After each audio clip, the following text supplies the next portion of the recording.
Assalamualaikum. In this video, I will be explaining about the Salient Shariah issues in the contemporary application of Ijarah. My name is Atira Shafira binti Zarmi and my student ID is 2024-277794. Now, let's look at the list of content.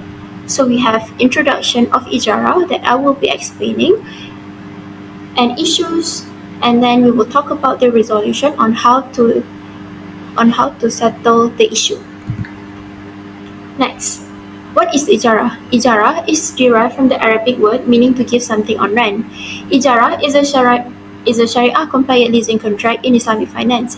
It allows the owner, or what we call as lessor, to lease an asset to a user, which is lessee, with a fixed rent and time without transferring ownership. The lessor is responsible for major maintenance, not the lessee. Unlike conventional leasing, Ijarah doesn't allow interest, or what we call as riba, on late payment. Instead, a late payment penalty may be imposed to encourage timely payment, but the collected amount must be donated to charity and not used for profit. This is to ensure compliance with Islamic ethical and financial principles. So, what is the real-life issues in Ijarah Sukuk? Before I dive into the issue in Ijarah Sukuk, let me briefly explain what is Ijarah Sukuk really is. Ijarah Sukuk is an Islamic investment product. Here is how it works.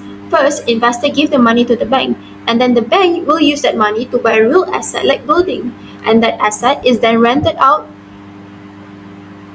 to anyone who like to rent the item, and then the rental income is shared with the investor as their return. So to manage this, the bank set up a special purpose vehicle, which stands for SPV, a separate company that legally owns the asset and handle the rental.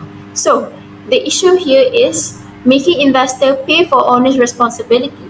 So what this means is SPV did not really own or operate the asset. It was just a name on paper only. In Islamic finance, the SPV needs to actually own the asset and the risk associated with ownership. For example, damage or loss of rent. Next, the investor return were fixed instead of actually getting actual rental income. This made it look like investors were getting a guaranteed profit, even if the asset did not make any money. So in Islamic finance, that is not allowed because that is what we call as riba, which is forbidden in Shariah.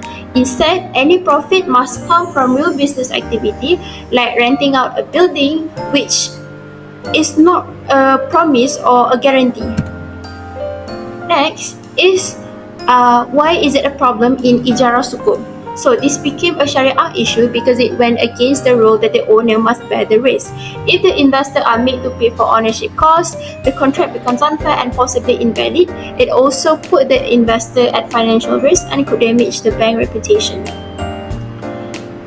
So what is the resolution? CIMB has to make sure the investor in its Sukuk Ijarah only earn money from the actual rent collected from the asset, like a building. They should not promise investor a fixed amount of profit no matter what happened. In Islamic finance, giving fixed return is not allowed because it's too similar to interest, which is called riba and prohibited. Instead, the profit should come from real business, in this case the rent. This way, both the bank and investor share the risk and reward fairly, which is an important rule in Sharia. Next is the second issue in Ijarah, which what we call as ITAP. So what is Ijarah ITAP? It is Islamic financing method where customer leases the asset, which for example a car, for a fixed period, then purchase it at the end of the lease. Initially, the bank owns the asset, but once the lease term ends, ownership is transferred to the customer through a final sale contract. So why is it a problem? Because there is no special law for ITAP. This happened with Afin Islamic Bank and other banks. They used ITAP, but the contract was very similar to non-Islamic ones. This copied contract sometimes include things that goes against Islamic rules. And why is it a problem? Because no official Islamic law that explain how it should be done properly. Because of this, bank don't have a clear guide to follow. Each bank may interpret the rules differently, which leads to confusion and inconsistency. Some banks may follow Islamic principle closely, while others may unintentionally include practices that go against Sharia. So, The resolution for this problem is require Shariah board review for every ITAP contract. Every ITAP contract must be reviewed and approved by a qualified Shariah board before being used. This ensures the contract is fair, transparent, and follows the Islamic values. It also protects the bank from legal issues or complaints from customers. Regular review by the Shariah board helps maintain public trust and ensure that Islamic finance stays true to its ethical foundation. That's all from me for this video.